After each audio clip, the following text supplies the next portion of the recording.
नमस्ते। आज के इस रोमांचक मुकाबले का विश्लेषण करने में मुझे बहुत खुशी हो रही है। लखनऊ सुपर जायंट्स और रॉयल चैलेंजर्स बेंगलुरु के बीच ये भिड़ंत वाकई में देखने लायक होगी, खासकर जिस तरह से दोनों टीमों की परिस्थितियां बनी हुई हैं। आपने एकाना क्रिकेट स्टेडियम की पिच का बहुत ही सटीक विश्लेषण किया है। लाल और काली मिट्टी का मिश्रण वास्तव में इसे एक दिलचस्प सतह बनाता है, जहां बल्लेबाजों और गेंदबाजों दोनों के लिए कुछ न कुछ मौजूद रहता है। आपका यह अनुमान बिल्कुल सही है कि शुरुआत में तेज गेंदबाजों को उछाल और गति मिल सकती है, जबकि खेल आगे बढ़ने पर स्पिनर महत्वपूर्ण भूमिका निभाएंगे। एकाना में खेले गए पिछले मैचों के आंकड़े भी आपकी बात को पुष्ट करते हैं।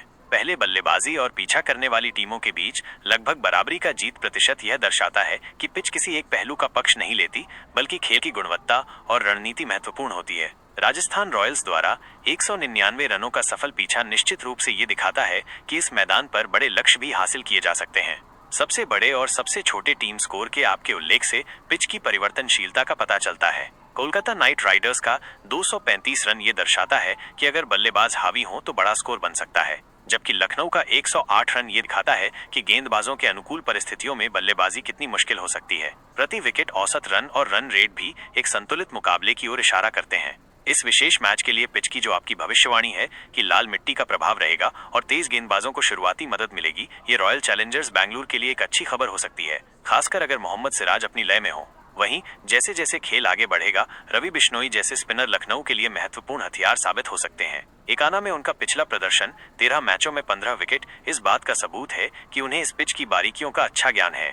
ऋषभ पंत की कप्तानी में लखनऊ सुपर जायंट्स की स्थिति वाकई में करो या मरो वाली है। 11 मैचों में 5 जीत और 6 हार के साथ उनके लिए हर मैच अब महत्वपूर्ण है। घरेलू मैदान पर उनका मजबूत रिकॉर्ड 17 में से 9 जीत निश्चित रूप से उन्हें आत्मविश्वास देगा। ऋषभ पंत जैसे महंगे खिलाड़ी से टीम को बड़ी उम्मीदें होंगी। हालांकि इस सीजन में उनका प्रदर्शन मिला जुला रहा है, लेकिन एकाना में उनका अर्धशतक उन्हें प्रेरित कर सकता है। उनकी आक्रामक बल्लेबाजी और स्पिन को खेलने की क्षमता मध्य ओवरों में टीम के लिए एक्स फैक्टर साबित हो सकती है। निकोलस पूरन की शानदार फॉर्म और एडन मार्करम की हालिया अच्छी पारी बल्लेबाजी क्रम को मजबूती देती है। आयुष बदोनी और अब्दुल समद ने भी समय समय पर उपयोगी योगदान दिया है।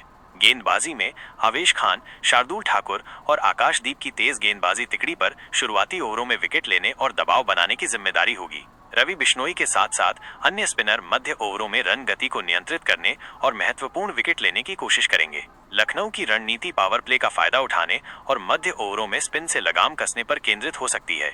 रॉयल चैलेंजर्स बेंगलुरु की बात करें तो वे निश्चित रूप से एक मजबूत स्थिति में हैं, लेकिन उन्हें किसी भी तरह की ढिलाई से बचना होगा। इस मैच में जीत उनके प्लेऑफ में पहुंचने की संभावनाओं को काफी हद तक बढ़ा देगी। उनकी बल्लेबाजी लाइनअप में विराट कोहली जैसे अनुभवी और मैच विजेता खिलाड़ी हैं।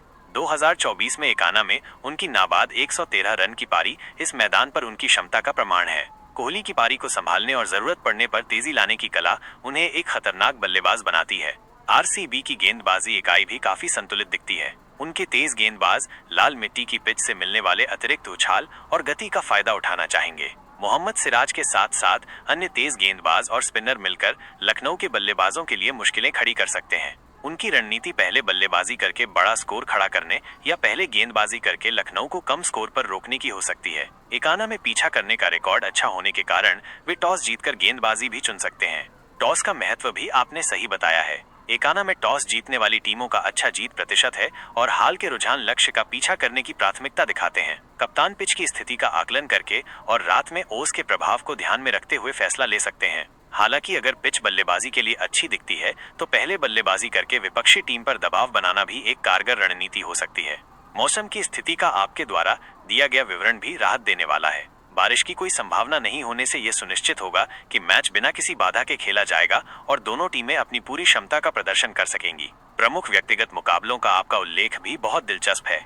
ऋषभ पंत बनाम मोहम्मद सिराज की टक्कर देखने लायक होगी, जहां पंत की आक्रामकता का सामना सिराज की गति और सटीकता से होगा। विराट कोहली और रवि बिश्नोई के बीच की भिड़ंत भी एक महत्वपूर्ण पहलू होगी, क्योंकि बिश्नोई की स्पिन कोहली जैसे विश्व स्तरीय बल्लेबाज को भी चुनौती दे सकती है। निकोलस पूरन की स्पिन गेंदबाजों पर हावी होने की क्षमता लखनऊ के लिए एक महत्वपूर्ण हथियार साबित हो सकती है। कुल मिलाकर लखनऊ सुपर जायंट्स के लिए ये मैच अपनी प्लेऑफ की उम्मीदों को जिंदा रखने के लिए बहुत महत्वपूर्ण है। घरेलू मैदान और दर्शकों का समर्थन उन्हें निश्चित रूप से प्रेरित करेगा। वहीं रॉयल चैलेंजर्स बेंगलुरु इस मैच को जीतकर प्लेऑफ में अपनी जगह लगभग पक्की करना चाहेगी। यह मुकाबला निश्चित रूप से रोमांचक होगा और दोनों टीमें अपनी सर्वश्रेष्ठ क्रिकेट खेलने की कोशिश करेंगी। आपका विश्लेषण बहुत ही विस्तृत और जानकारीपूर्ण है। 9 मई 2025 को एकाना स्टेडियम में होने वाले इस मुकाबले का इंतजार रहेगा।